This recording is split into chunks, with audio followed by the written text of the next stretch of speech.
Hello, Bitcoiners. 130% up over the last year. It's all right. Not enough apparently. Who was here last year? Fantastic. Who's first year? Excellent. A lot of new faces. The title is, the only incorrect allocation is 0. But we're just chatting. I don't think there's going to be we're going to be preaching to the choir here.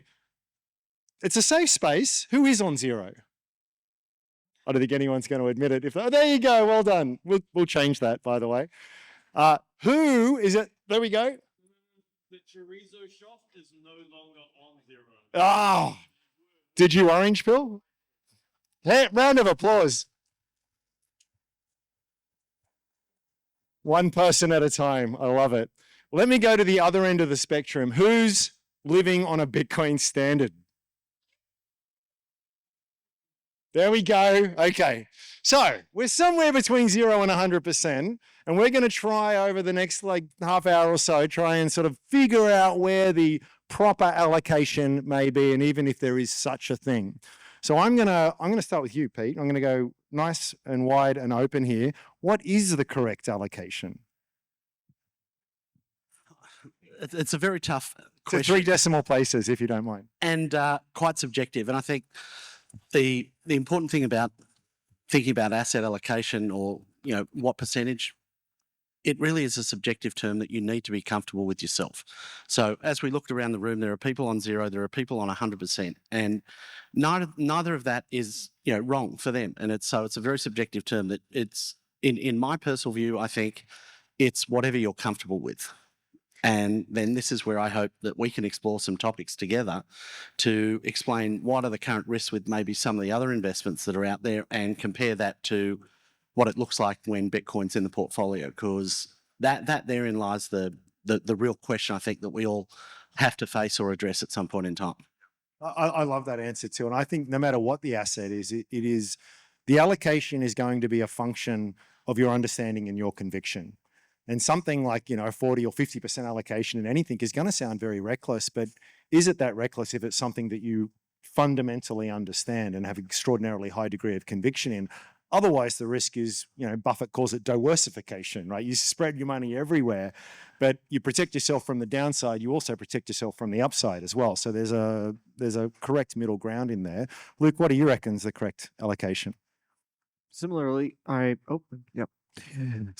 just think that every person has to make that own choice, right? I think people make their own choice once they understand more about Bitcoin, or they understand more the reasoning for Bitcoin or against Bitcoin, and they get comfortable with that. I mean, the way I think of it is that so far in history, we've had different monetary empires, basically, right? You had the Greeks, you had the Romans, you had the Portuguese, you had the Dutch, you had the British. Now you have the Americans, right? Where I'm from. Hello, everyone. We don't have Aussie dollars, we just have dollars, right? So, obviously there's America the country, but there's also America the monetary empire, basically. And so I think the better question then, not that it's a bad question, but I think the even better question then, what is the best allocation for Bitcoin, with the implication being for everyone? I think the better question is, how do we help people understand that if Bitcoin is what we think it is, that it's essentially a transition from one fiat one monetary empire to what I would argue new one, right? Like, that's the way I think of Bitcoin. I think of it like basically this new country that's being built from the ground up, and instead of like America or Britain or Europe or China or wherever, that new country starts out of violence or chaos. Basically, it's this new kind of country because it's not backed by political energy. It's just raising from the ground up. So, I think once people, now of course that has nuance and nobody clicks on that, and that's why you talk about the big numbers, the big percentages and all that. But I think the heart of the matter is that perspective. Like, what's the right allocation of Bitcoin? Well, how much money do you want to lose, right? Do you want to lose 80% of your money? Well, then you should probably have a 20% allocation of Bitcoin, right? Like what? I mean, what percentage probability do you want to have in the former system, and what probability do you have in the new system, right? I just think it's that simple, right? And that is an epiphany that I think a lot of us sort of go through, but it does break a few molds. And this is one of the things that I think is interesting.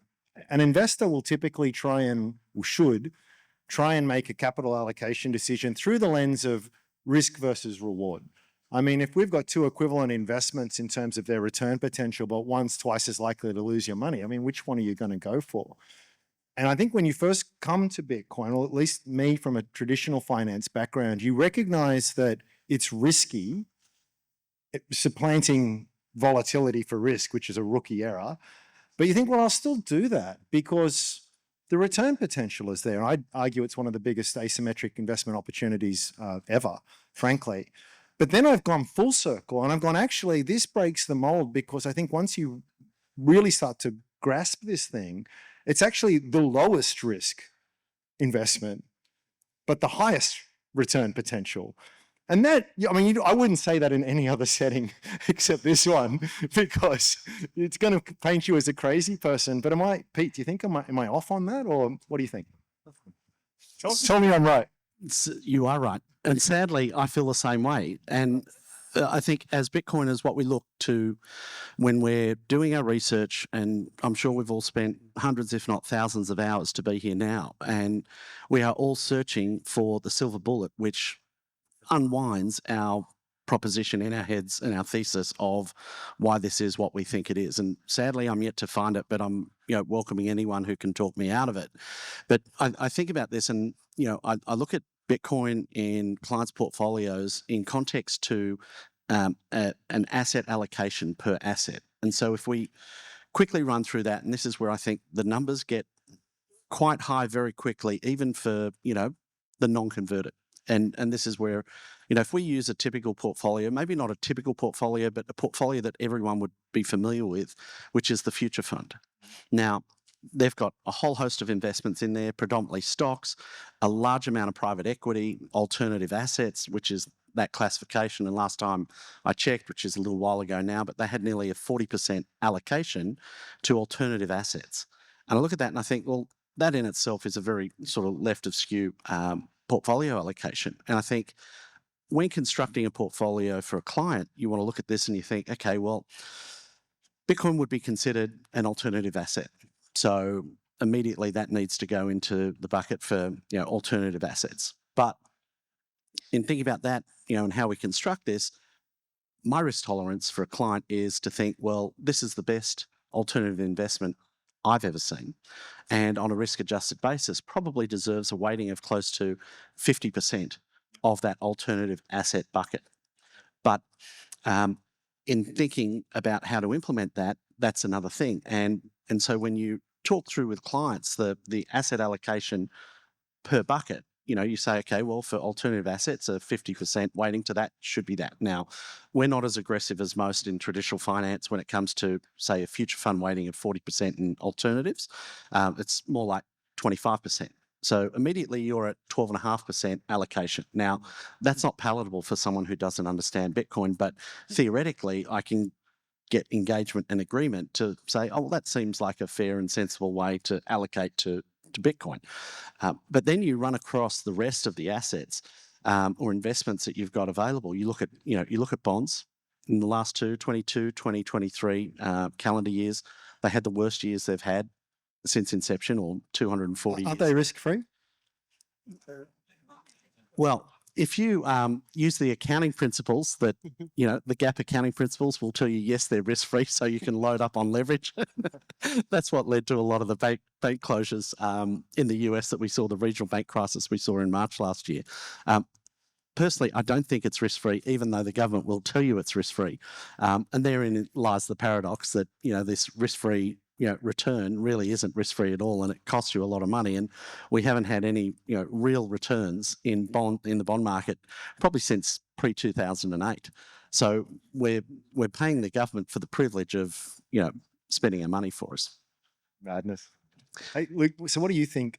Maybe what occurred to me recently is maybe the whole premise of the question is wrong. When you talk about the concept of an allocation from an investor's mindset here is, I've got a certain amount of capital, I want to put it away and I want it to grow in the most effective way possible. But this, I mean, as friends love to point out to me, there's no cash flow, there's no management, there's none of these other kinds of things. Is it an investment? And you said something just before It's really just a different currency for the digital realm here. And if you're thinking of just money in the purest sense of things, is money an investment, or is it just something that I'm storing my wealth in and I will spend it? In other words, are we trying to over-intellectualize this thing too much by thinking about asset allocation, portfolio construction, or should it just be seen as a savings vehicle, one that I don't have to think about too much? Yeah, I'll write out some volatility, but my return isn't so much. I mean, I personally think if you're buying this with fiat to make more fiat, you don't get it, right? Like, you miss the point here. What I'm really, my return, if I want to call it that, is the growth in my purchasing power. So is that a better frame, do you think? I think in both ways it's right. Like I think on one hand it's overcomplicated, or sure, but I think that's what makes sense today. In regards to the price, right? Everyone knows Peter talks about, the $7 billion, the, whatever $1 billion Bitcoin. I talk about, big prices too. And so like, even with that, like in one way, the price really doesn't matter, because if you're viewing it as a technology, like, okay, you have the one monetary empire, then you have the other monetary empire, and the price doesn't matter if you're fully in that other empire, but it does matter if you're trying to understand the relation of the two in terms of each other, right? It's a way the market communicates it. So the price doesn't matter, and it does matter. And to your question, I think the way we think about it in terms of diversification, portfolio theory, all that, it does matter and it doesn't matter, right? Because, for thousands of years, basically, to my view, the long story short, for the last few thousand years, from a money perspective, is that we have a new empire rise up. We have that money of the empire, but of course, that money or that currency of the empire is debased, right? It's not risk-free, right? Maybe it's risk-free in nominal terms, but not in real terms, right? And that's what people don't understand. And people think it's risk-free because we price everything nominally, right? We price houses as going up. We don't price them in real terms because we've never had a way to price things in real terms, right? Which is Bitcoin, of course. But my point is that when it comes to that portfolio theory, what's the optimal, Sharpe ratio or Bitcoin percentage exposure, or this, that, the other, right? I think some people are trying to understand it. I think Fidelity is probably ahead of the curve, right? They're having their investors take 1 to 3% exposure. But I think again, the better way to view it is that technology first perspective of we've had this series of political currency rises and falls and resets. And so the only logical thing to do in that world where you can't have a base layer currency for preserving real term purchasing power, and instead it's all nominal terms, the only logical thing to do is the portfolio theory. It is the management. It is figuring out those percentages, right? Like the clip of the movie we showed before, it wasn't a scene of my movie we showed today, but the reason I love the horse versus locomotive metaphor, trying to wrap my head around that, is because basically for thousands of years we've been these people raising horses and riding horses and using horses for transportation, and this locomotive thing we call Bitcoin is just entirely different, because the whole reason we have portfolio theory, the whole reason we diversify, the whole reason we have this mixed basket of hard assets that will preserve the real purchasing power is because we don't have a form of money that will just do it for us, right? So, I think if you're looking from the perspective of the horse, portfolio diversification makes sense, and perhaps that's not even wrong. Perhaps it is useful, but I think what's equally true and going to be increasingly true if Bitcoin continues to survive is understanding that the innovation of Bitcoin itself is making the need for portfolio theory essentially irrelevant, in my view. Yeah, I had some great points there. I think for me personally, I've wrestled with it a lot, and it's arrived at a point where it's essentially, do I need this money in the next 3, 4, 5 years? And if the answer is no, it's Bitcoin. It's as simple as that. And when do I sell? I never sell. I'll spend it at some point when I want to buy something sort of meaningful with it.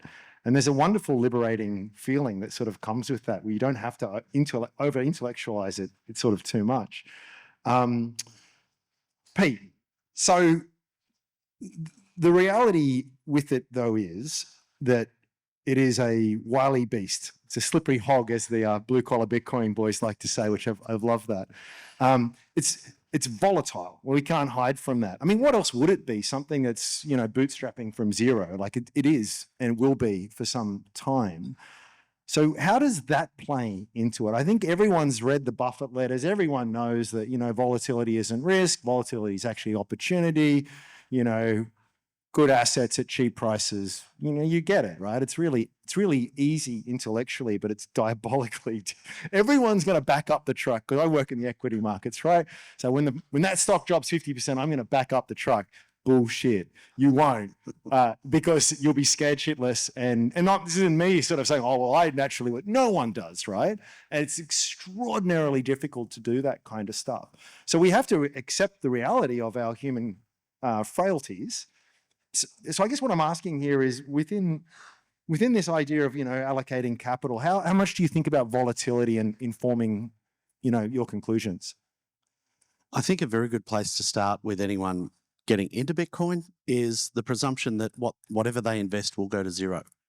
And then that prepares you emotionally for the downtick of 75, 80%, because you can intellectualize all you want, but when you've lost 75% or 80% of your investment on something that you are absolutely dead certain would go up, that's when you really need. Every single person you ever mentioned the word Bitcoin to is giving you a call going, how's your magic internet money going, Pete? It's amazing how much joy it brings to those no-coiners when it's down. I don't hear from them at these kind of times, but last year I was getting a lot of calls. It's funny how quickly that changes, and this is where I think the volatility, and we understand the difference between risk and volatility, but to actually live it is another thing. And this is where it needs to be. In Australia, I think we've got a huge opportunity to distract ourselves from that concern and remove ourselves from the effectively have a cheat code for our emotional intelligence in that we've got a superannuation system that allows you to buy direct Bitcoin and hold it yourself. So set up a self-managed super fund, buy Bitcoin, hold it. For those of you who aren't or haven't reached preservation age, you can't access it. So you might have to leave it in there for 10 or 20 years, or 3 or 4, 5 cycles of Bitcoin. Forced hodl. And it's a glorious thing. And yes, you're going to be upset when it drops and you still churns your stomach and the rest of it, but you can't legally access that until you turn 60 or 65. All of a sudden, that puts a very different skew on things. But if you're requiring these savings and this investment to put food on the table, it has a very different ability to influence your psyche and create terror and fear and self-preservation to jump out at precisely the wrong opportunity. You said before, when the stock drops 50% and there's been no discernible reason for it dropping that much, we're all piling in, right? And it's like, in theory. And that's the problem. You don't get the phone calls at the time, and you make phone calls out to say, hey, theory's still sound, everything still stacks up. This is the time to do it. But very few people have the conviction or the emotional IQ or EQ, I should say, to actually take action and invest at that point in time. And that's precisely the opportunity to do it. And this is where understanding, the difference between risk and volatility, and then really going deep on what are the network metrics that you should be looking at to determine should I be selling or not, is really critical. And this is where it's not just an investment, it's really an understanding of a technology. And to Luke's point earlier about, the adoption of technology and the rest of it, similar to the horse and cart, I sort of sit there and just thought about this. How much should you have? If we have the analogy to electricity and light globes, how many rooms in the house do you want to have to light candles for? I need to diversify my light sources, maybe.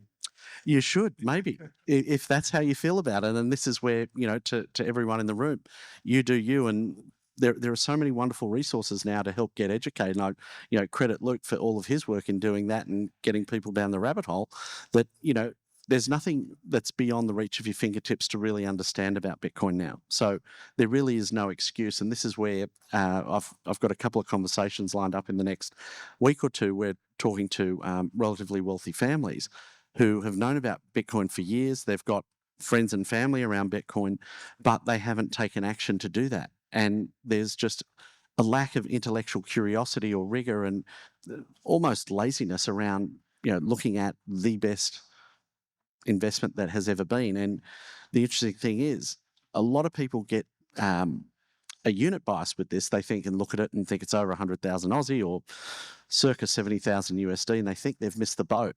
And to my point now, this is the best time to be buying. even at these Strongly prices, agree.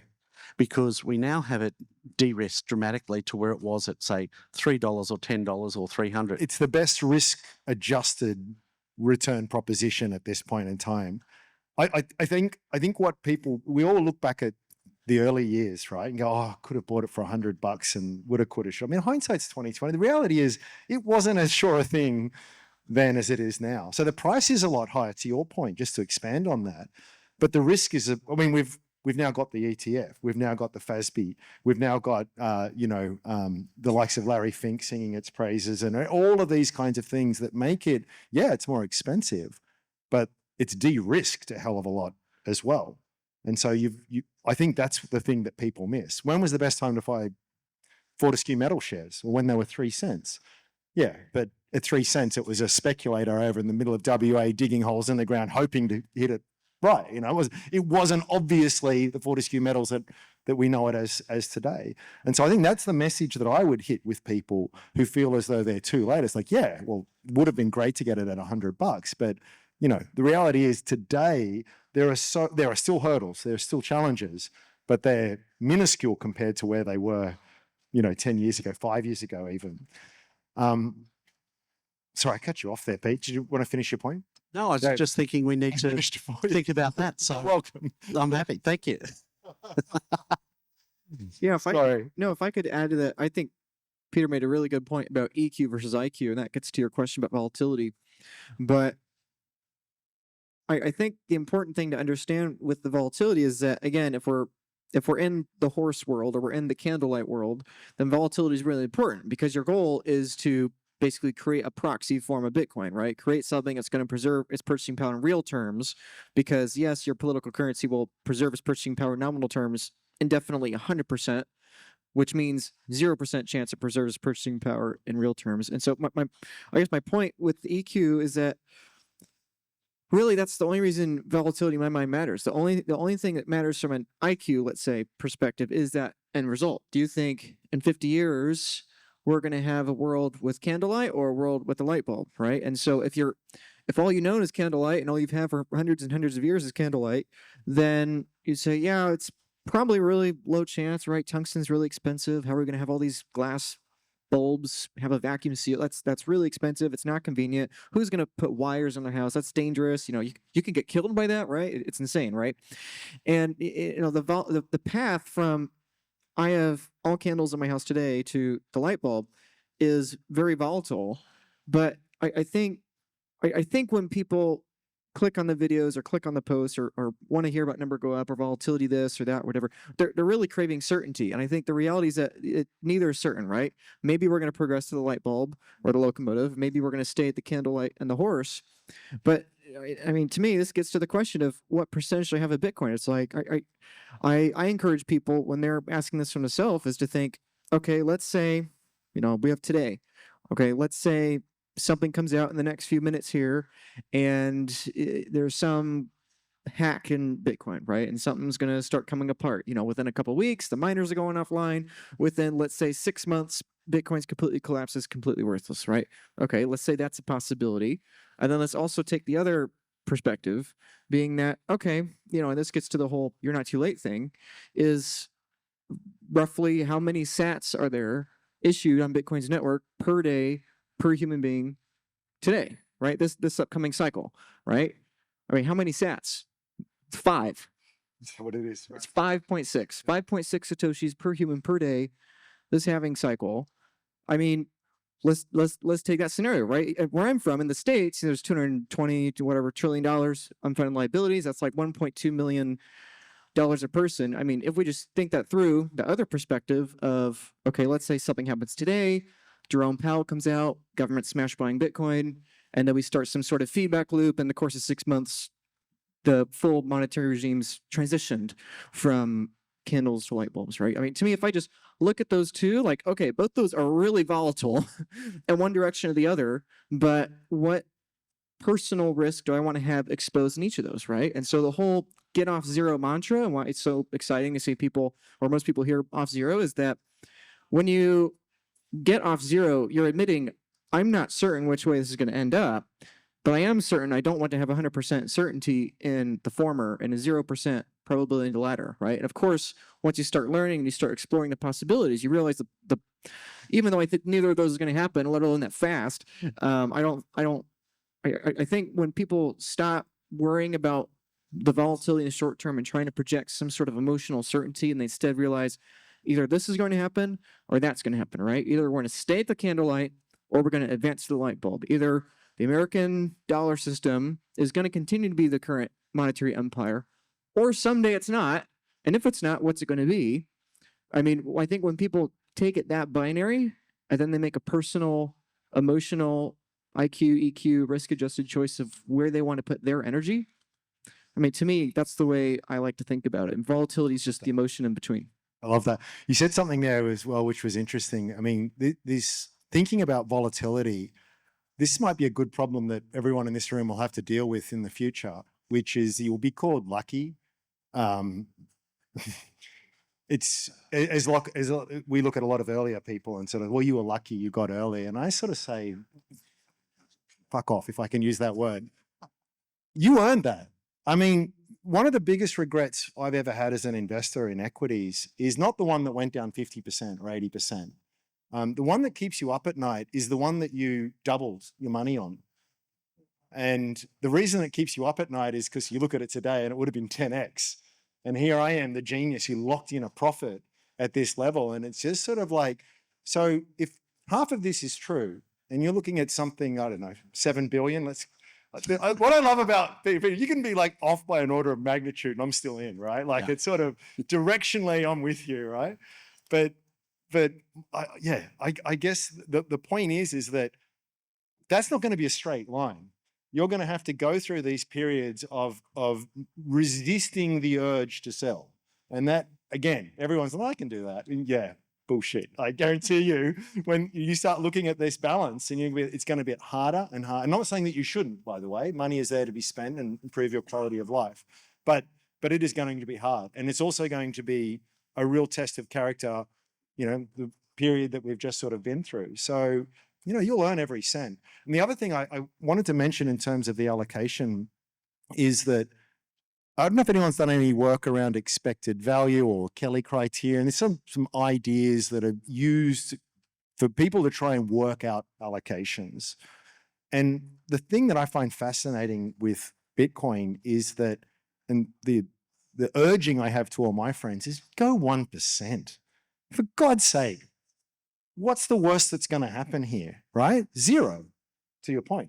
But you've still got 99% of your wealth left over. Well, the worst that can happen is 1%, right? I mean, if you take a 1%. Some weighting problems solve themselves, right? Like the number going up. Now, a good response I've had to that, and I'll put it to you and let, because I'm keen to see your guys' response is, well, that is true, but if I follow through that logic, maybe I should just jump onto the ASX and buy every speculative miner and every speculative early stage biotech company. Same principle, right? They're a few cents now, they're burning through cash. One day they discover the cure for cancer and it's $1,000 a share. So why shouldn't I have 1% of that and 1% of this other one? I've got an answer, but how would you attack that, Pete? Firstly, it depends on what you're trying to achieve. Are you trying to diversify? Are you trying to preserve wealth? Or are you trying to create generational wealth? And to me, that is probably a key question, because if you're trying to maintain wealth, then buy the S&P 500, put the bulk of your capital in that. You won't outperform, you won't underperform, but you're going to be in relatively the same spot that you are now for years to come. If you want to create generational wealth and elevate your position, in financial terms, then a focused, call it bet or investment, is critical to outperform the market and rise up those rankings, so to speak. Alternatively, I don't think a spray and pray approach is the right thing to do for a number of reasons, because not only does it keep you at a level pegging because you're taking what the market return is, but you're also putting yourself in a position of vulnerability, because there are a host of companies that you could just absolutely take off the table, which would make that performance substantially better. And I look at something that's not often talked about, but really needs to be considered when talking to, I guess, our friends and family who have preferred types of investments. But say that friend or family member's got a preferred investment in the stock market. It's like, well, let's talk about the risks of the stock market. At the moment, we've got 20% at least of the S&P 500 are zombie companies existing only to pay their interest bill. And now what we've seen in interest rates in the last 2 years, we've seen rates go from 0% to 5%, but those corporate rates go from 2% to 8%. I'm like, when those loans hit and have to be refinanced and rolled over, those companies aren't getting that ability. So they've got two choices. They either go bankrupt or alternatively, they find ways to increase revenue. Sorry, one other option is, they've got to raise equity and sell equity and further dilute shareholders. Yeah. And this is the problem. I look at that and I think you look at that ability to dilute shareholders relative to the ability to dilute Bitcoin holders. We're all holding a percentage of the network right now, and no one can ever dilute us. Therein lies the difference. Well said. Anything to add, Luke? Yeah, I suppose my addition to that would be, I think it's a really good question actually brought up. Is that, okay, sure, Peter, $7 billion. Okay, right. I as a side note, I love talking to Peter. It's like, okay, Peter, do you really believe that? It's like, no, I think I'm up at orders of magnitude. I think it's way too conservative. I'm like, oh, okay, all right. Too bearish, but Too bearish. But anyway, but you bring up a good point. It's like, okay, $7 billion, Peter. Okay, $100 million. Okay, all these big price targets. Well, why would I do this magic internet money thing when, okay, yeah, what if someone cure for cancer or someone has a new innovation here that if I buy that innovation, well then I can 100x my money. Like that seems like a lower risk thing because no one can just turn it off, right? And it has the same upside, right? Because they think that's what we're in it for. But then they think, that's really high risk. What if the company goes bankrupt? What if you have these interest rates, go up and then the bank, they can't roll it over and then they go under, or, equity dilution, you then think about it, it's like, yeah, I don't really want to invest in that biotech startup. I guess what I'll do is I'll just go to the S&P 500. I'll just put my money away slow and steady, 7, 8, 9, 10, 12% return, whatever, right? S&P's up by a factor of 10 since the great financial crisis. Surely that's sustainable, right? I just want to buy the S&P and preserve my purchasing power, right? Because I don't want to deal with the risk. But what I don't think they understand is that Bitcoin is not that biotech startup that has a CEO and that's trying to innovate. Bitcoin is simply that the innovation of Bitcoin is that it is a better S&P 500, right? Basically, when you buy the S&P 500, you're buying, as Peter said, a specific fraction or specific share of America's upper top corporate energy, right? And Bitcoin is just the same thing, except all the corporate energy that can't be diluted for all countries today and the future, right? So I think you bring up a really good point, and I think Bitcoin as an investment thesis, quote unquote, breaks down instantly if you're viewing it from that currency arbitrage or the fiat lens. But I think if you're viewing Bitcoin as a better S&P 500, let's say, or a better form of energy storage, then you understand, the reason it has all this upside is not because it's similar to the companies and the startups I'm going to gamble with. The reason it has so much upside is that it sucks the monetary premium out of people having to choose between, do I buy the top 500 corporations in America or do I buy the startup to outperform that? And instead, it just sucks the air out of the room and transfers it to an energy storage system that doesn't rely on political will and the barrel of a gun to survive. I really like the criticism that it does no intrinsic value. There's no cash flows. How can I possibly value it? I don't think it's quite the dunk that people think that it is, in the sense that it's like, yeah, exactly. It doesn't have cash flows. It doesn't have a CEO. I mean, take that away for a second and think about how that adjusts. Now, I'm looking at a biotech company.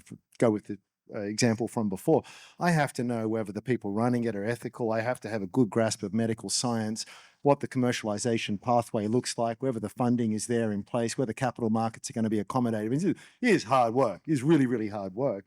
And so to take all that stuff away and then say that is a negative, it's like, no, that's kind of the killer app here. It's kind of like, I don't have to worry about that. As long as a new block is formed every 10 minutes, I'm good. That's all I need to sign up for. And the other retort I would have is that I think maybe in 2012 it was more analogous to that, moonshot 1 in a million kind of chance. But back to this idea of risk-adjusted return, today where we sit, I feel as though you're not really putting a 1% allocation in isn't like a, get lucky biotech mining speculator kind of company. It's kind of like buying Apple after they just released the iPhone kind of thing. It's not, the risk is not the same at this point. So here's the other risk that you might be put to you as a risk from the traditional lens, is that what any good investor should do is look after the diversification, allocation, and everything within their portfolio. And I know some of you had this experience, which is the best problem in the world to have, where you might say, let's say for the sake of argument, you go, I've worked out that for me, for whatever reason, 20% is a good allocation. I'm happy with 20%. And then the last 12 months happen, and now you've got a 50% allocation. Great problem to have. Great problem to have. Now, the traditional finance person inside you might be going, well, that's really lovely. I'm just going to rebalance down because, 40%, I wasn't really signing up for that amount there. And so you sell some down, you reallocate, you diversify it around. And then 5 years later, you have this problem again where you need to rebalance. Now, I've not in Bitcoin, but with other things, I've had this problem. And again, the frustration has been in like, you idiot, like in fact, by being cognizant of my exposures and my weightings and in the context of equities valuations, which I thought I was doing all the right stuff, actually ended up being some of the dumbest things that I've made. So again, there's no one answer to this, but I'll start with you, Pete, here again, is that what advice would you give to investors who are likely to face this problem? I think looking at it from an intellectual pursuit, first of all, is the most important thing to do, because when you look at, let's just think about the concept of what you just said there. I'm going to sell a winner to buy a loser. What do they call it? Watering the weeds and weeding the flowers. Correct. That makes no logical sense whatsoever. And so, I think I take that premise and I think, well, I don't want to do that. Why would I want to dilute my future returns by going into something else that is not going to perform as well? And this is where it needs to be. You've got an intellectually that's very easy to understand, but emotionally it's very easy to get sucked into the, I'm scared, I need to diversify out of here and sell down. And, to this point, someone who we both admire greatly is Warren Buffett. And for all that he's done, talked his great mate Bill Gates into diversifying. Now, he'd be a trillionaire today if he didn't diversify. Like, thanks for the tip, Warren. Like, the funny thing is, Warren's going to leave his stuff to him, and he would have been better off not listening to his best mate and the world's greatest investor. There you go. But therein lies the problem. And this is, I think, maybe why we're all here today, is that we have a fundamental distrust of the legacy financial system, because a lot of the traditional advice that they give is counterintuitive when viewed through the prism of the Bitcoin lens. Yes. And this is the problem. Yes.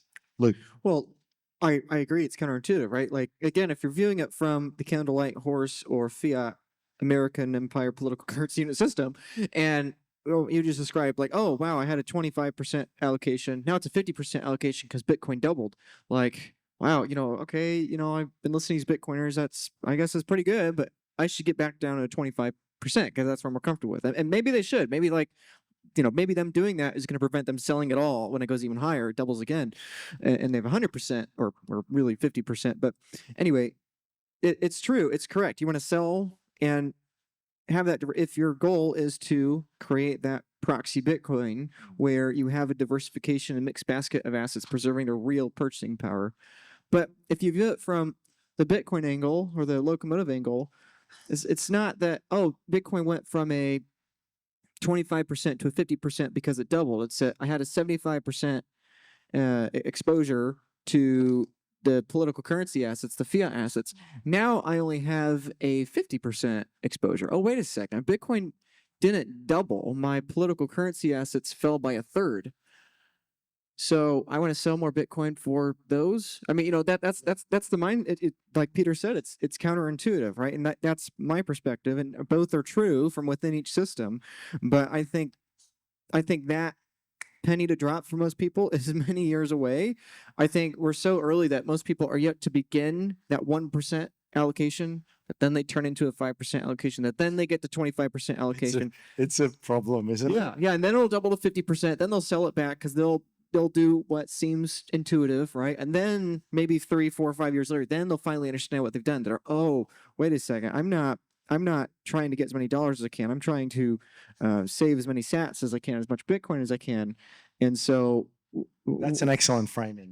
right. So I think it's just that mindset shift. I think it's really, really hard. I think ultimately that's why Bitcoin's probably going to be very slowly and very suddenly. It's going to sound counterintuitive. It's going to sound crazy. It's going to sound like, a bunch of moon boys, right?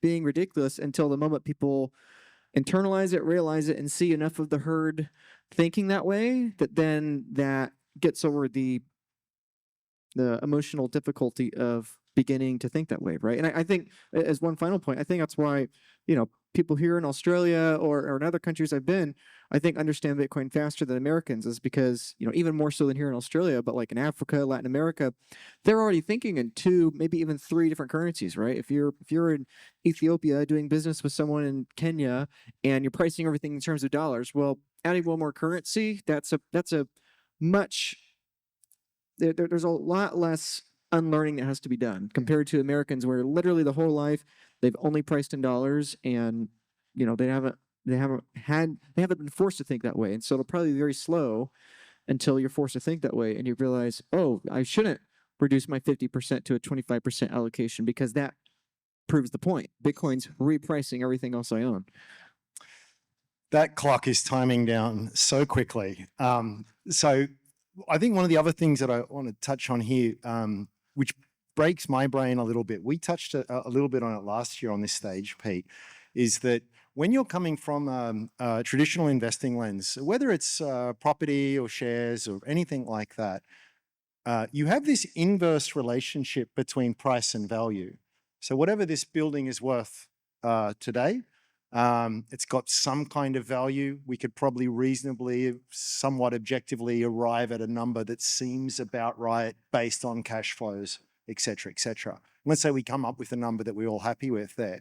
Well, obviously the price goes up 20%, the value has fallen. It's the same thing, but now I'm paying more for it. So the higher the price goes, the worse the value proposition. The lower the price goes, the better the value proposition. It's pretty obvious kind of stuff. What breaks my brain with Bitcoin is that it's the opposite.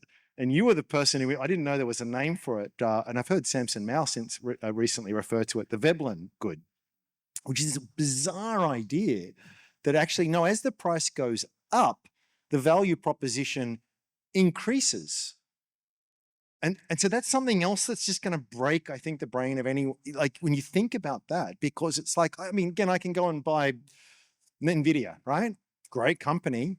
Geez, the valuation's up there, maybe I'm wrong on that, but am I wrong if it doubles and then it doubles again? I don't know, but I reckon if it 10x tomorrow, as much as I think that's a great company with a bright future, I don't know if I'm going to do too well in that investment if I'm 10xing the current price.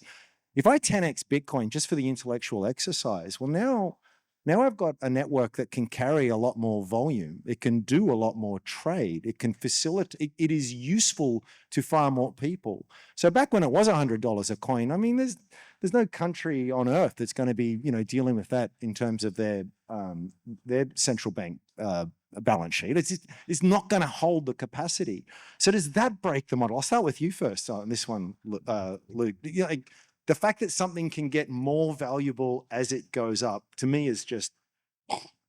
That's the problem with political currency. You have a country or an empire. They begin, they innovate, they create more energy, they build, they have better roads, they have better schools, better infrastructure, and the whole society is denominated in a certain number of currency units. And the value of that currency keeps going up relative to every other empire. And now I'm sitting in my chair, things are good, everything's wonderful, the people love me, they love me as their emperor, dictator, whatever.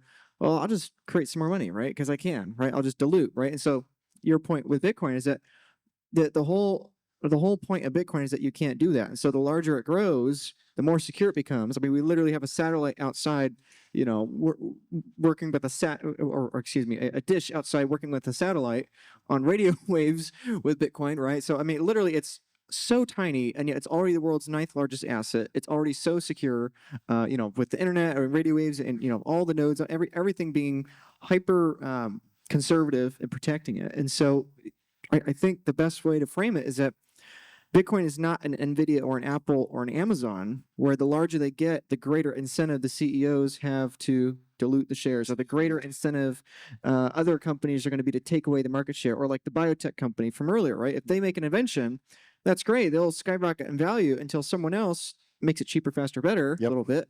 And then that relative value goes down. In the long run, everything is a toaster. Right.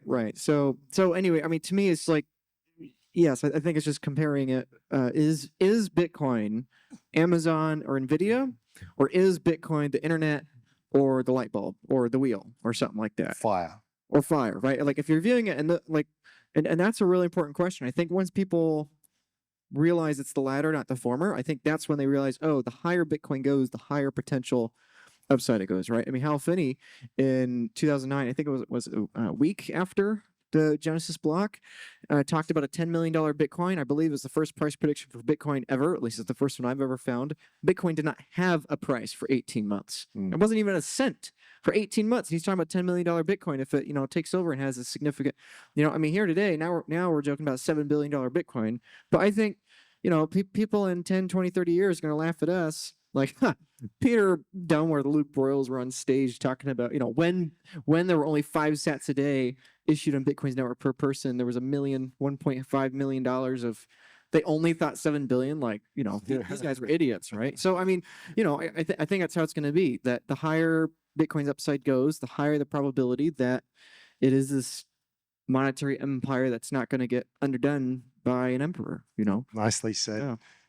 33 seconds, 32 seconds, 31 seconds. Go. I agree with those points that the higher the price goes, the more capital that it's going to attract, like an upside down triangle. So at the moment, we've got, plebs and cryptographers and cypherpunks buying Bitcoin, and now we're at the next layer. But as the price goes bigger, it attracts more capital that can hold nation state type volume and the rest of it. And what's interesting is that's like an upside down pyramid where as it gets bigger, it attracts more capital.